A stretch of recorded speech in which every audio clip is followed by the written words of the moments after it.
ভারতীয়রা বাংলাদেশকে নিয়ে যে ঘৃণ্য ভূরাজনৈতিক অবস্থার সৃষ্টি করেছে, এর পরিণাম কিন্তু ভালো হবে না। বরং তারা কিন্তু একটা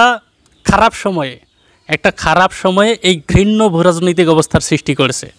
তোমার দেশে বন্যা হচ্ছে, তোমার বন্যা পরিস্থিতি তুমি সামাল দেবা, কিন্তু কোনো আগাম সতর্ক ছাড়া, কোনো কারণ ছাড়া, কোনো সতর্কবার্তা ছাড়া তুমি গেট খুলে দিলা আর বাংলাদেশের মানুষ ভেসে গেল।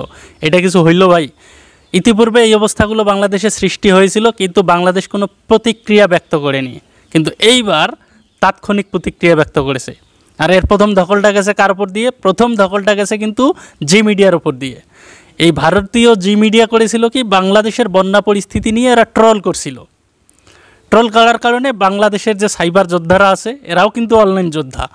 এই সাইবার যোদ্ধারা কী করেছে, সেই জি মিডিয়াকে হ্যাক করেছে এবং সেখানে তারা বলে দিয়েছে যে বাংলাদেশের বন্যা পরিস্থিতি নিয়ে ট্রল করার কারণে জি মিডিয়াকে হ্যাক করা হলো। তো এটা কিন্তু একটা তাৎক্ষণিক প্রক্রিয়া। এবং দ্বিতীয় তাৎক্ষণিক প্রতিক্রিয়া দেখানো হয়েছে কোথায়?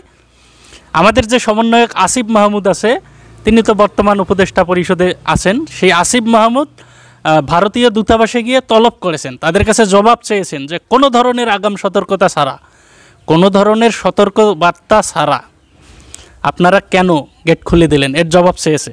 দেখুন, ইতিপূর্বে কিন্তু আমরা এরকম দৃশ্য, এরকম সাহসিকতা বাংলাদেশে দেখিনি, এবার সেটা দেখেছি। তার মানে ভারত পদে পদে তারা যে ইতিপূর্বে বাংলাদেশকে যেভাবে ব্যবহার করেছিল, এখন কিন্তু পদে পদে তার প্রতিক্রিয়া ব্যক্ত করা হবে। তো আরও প্রতিক্রিয়া ব্যক্ত করা শুরু হয়েছে। বিভিন্ন কলেজে এটা নিয়ে মিছিল শুরু হয়েছে, এটার প্রতিবাদে মিছিল শুরু হয়েছে। অনলাইনে সামাজিক যোগাযোগ মাধ্যমে ফেসবুক, ইউটিউব সব জায়গায় কিন্তু এটার প্রতিবাদ শুরু হয়ে গেছে। তার মানে ভারত আগে যেরকম করে বাংলাদেশকে ব্যবহার করেছিল, এখন কিন্তু সেটা সম্ভব না। বাংলাদেশের প্রতিটা মানুষ রাজনৈতিক সচেতন হয়ে উঠেছে, ভূরাজনৈতিক সচেতন হয়ে উঠেছে, যার কারণে ভাই আগের মতো ব্যবহার করার আর সুযোগ নাই। আপনাদের এখনও সময় আছে, এখনও সতর্ক হয়ে যান। আপনারা যেহেতু দাবি করেন আপনারা আমাদের বন্ধুরাষ্ট্র, বন্ধুর মতো আচরণ করেন। আপনারা বন্ধুরাষ্ট্র বলবেন, আবার বাংলাদেশকে বিভিন্ন পরিস্থিতিতে ভাসিয়ে দেবেন, এটা তো হতে পারে না ভাই।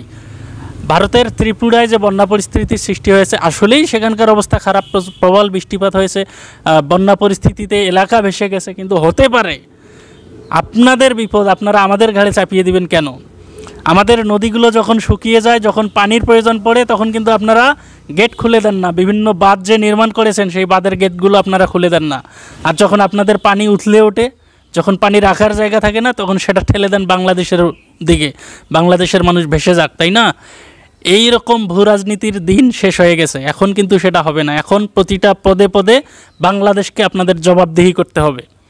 এবং দেখা যাক, বাংলাদেশের সব জায়গায় কথা উঠেছে, একটা দাবি উঠেছে যে বাংলাদেশের অভ্যন্তরেও বাঁধ নির্মাণ করা হোক, যাতে তারা পানি ছেড়ে দিলে বাংলাদেশকে ভাসিয়ে যেতে না পারে, আমরা যেন সেটাকে প্রতিরোধ করতে পারি। তো দেখা যাক কি হয়। বাংলাদেশের সর্বমহলে যেহেতু সচেতনতা সৃষ্টি হয়েছে, আমার মনে হচ্ছে যে এই বাঁধগুলো নির্মাণ করা এখন সময়ের দাবি।